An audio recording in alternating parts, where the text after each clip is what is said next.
তোমাদেরকে জাস্ট সকালবেলাতেই বলেছিলাম যে আরআরবি গ্রুপ ডি অ্যান্সার কি বেরিয়ে গেছে এবং তার অনুযায়ী তোমাদের কিন্তু একটা ডেটা দিতে, যে ডেটাটা তোমরা অলরেডি দেওয়া শুরু করে দিয়েছো এবং তার উপর বেস করে কিন্তু কাট অফ অ্যানালাইসিস চলছে, যেটা খুব শীঘ্রই তোমাদেরকে আমি এই চ্যানেলে দেবো।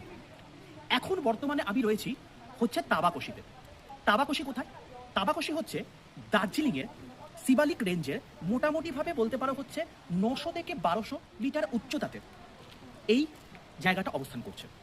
এবার বর্তমানে হচ্ছে এই 900 থেকে 1200 মিটার যখন আমি উঠে গেছি, তখন আমি রীতিমতো কিন্তু সোয়েটার দিয়েছি এবং ফিল করছি যথেষ্ট ওয়েদার ঠান্ডা রয়ে গেছে। এর পেছনে কারণটা হচ্ছে এয়ার প্রেশার ডিফারেন্স। তোমাদেরকে আমি এর আগেও বলেছি যে যা কিছু হয় সব কিছুই কিন্তু বার্নলিস এফেক্টের জন্য, এবং সেখানে কিন্তু এয়ার প্রেশার ডিফার করে বলেই কিন্তু এই সমস্ত পলিউশন বলো বা তোমার হচ্ছে টেম্পারেচার মানে নেমে যাওয়া বলো উঠে যাওয়া বলো, এই সমস্ত জিনিসপত্রগুলো হয়ে থাকে। এবার এখানে এখনকার টেম্পারেচার কিন্তু যথেষ্ট কম, তার কারণ এয়ার প্রেশার কমে গেছে বলে।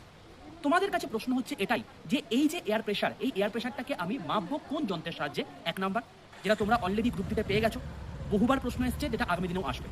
2 নাম্বার বিষয়, তোমাদের মধ্যে কারা কারা দেখি বলতে পারে যে এই যে পাহাড়ি রাস্তায় উঠতে গেলে এরকম করে গোল গোল করে ঘুরে ঘুরে উঠতে হয়, তো এই রাস্তাটা কিভাবে তৈরি হয়েছে, এর পেছনে ডেমোগ্রাফিক কনসেপ্ট কি আছে, এর পেছনে কি সায়েন্টিফিক কনসেপ্ট থাকতে পারে, কমেন্ট সেকশনে লিখে জানাও।